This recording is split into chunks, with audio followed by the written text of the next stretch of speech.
Welcome to Algorithm Design Analysis. I'm Gates. You may recognize me from systems programming. This class will be even more fun since it's math heavy. Yay, math! We're going to start by talking about sorting methods. Let's say we have the set and we want to sort it. First, we will try insertion sort. And you can prove this type of sort works through a fun induction proof. Given the set of values right above my head, we start off seeing that the first element 3 is already sorted with itself. It's important to note that we refer to the first element as 1 in this pseudocode, unlike some programming languages.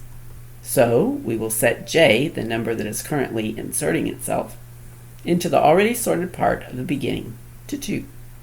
It's sort of rude for it to insert itself into the situation, but it's necessary, so we'll let it slide. Next, we'll let the key equal a of j. This is so we can hold on to the element we're working with and not forget it during the shuffle. We let I equal j minus 1. This is so we know what we are comparing our current number to.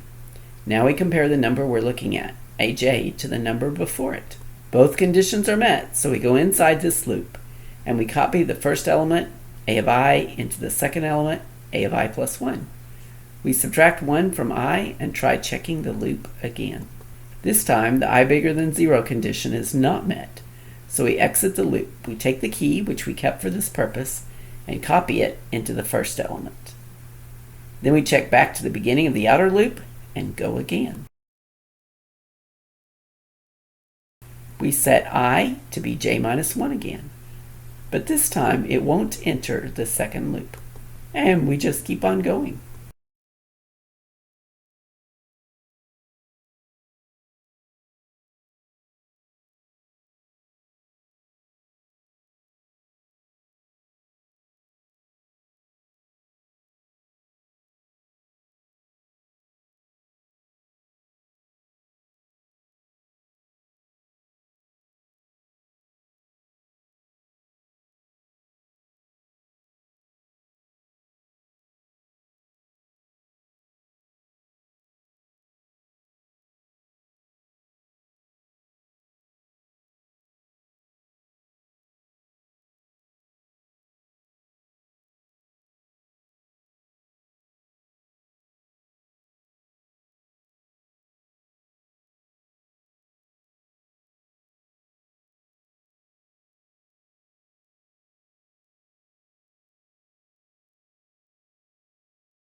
Next, let's talk about the cost. I should note that the two main costs are time and memory. How you decide which algorithm you use is heavily dependent on which of these are the most important to get the job done. First, we'll talk about runtime. For this, we treat each line as though it has the same cost as every other line. This is, of course, not true. But because they're constants, it's close to true enough that we'll do it anyway.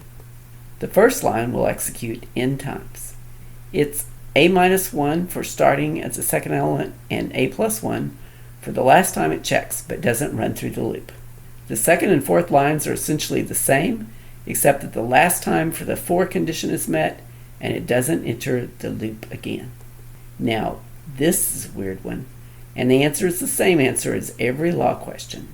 It depends. So what do we do in this case is that we make something up. This is something great about math. If we can't figure out the answer, we just make up a new variable. We'll call it capital T. So every time it runs through, which will happen between j equals 2 and n, we add up all those t sub j's. That will make this line run the number -1. This is for the same reason the second line had the -1. It will be checked one last time while the while statement, but won't enter the loop. This holds true for the other line in the loop. Then we're back outside that loop, so it runs n-1 times again. So all we have to do is determine runtime is add all those up. This line here is the factor that can change runtime. It's helpful to say what the best case would be and what the worst case would be. It would also be helpful to know the average case, but that's a lot harder to figure out. Plus, who really does that in real life? Everyone is either imagining everything that could possibly go wrong or else fantasizing the perfect life. In the best case scenario, the list is already sorted. This means that the while loop is checked once each time through for the loop, and we never enter the loop. You could also view it as tj equals 1. In the worst case, the numbers are in reverse order.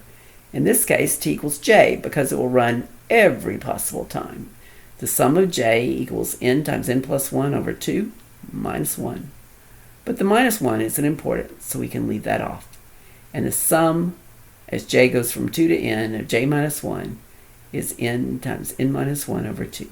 So in the best case scenario, this is a linear function, essentially n. In the worst case, it's quadratic, essentially n squared. This is because of calculus. Oh, the nostalgia of calculus.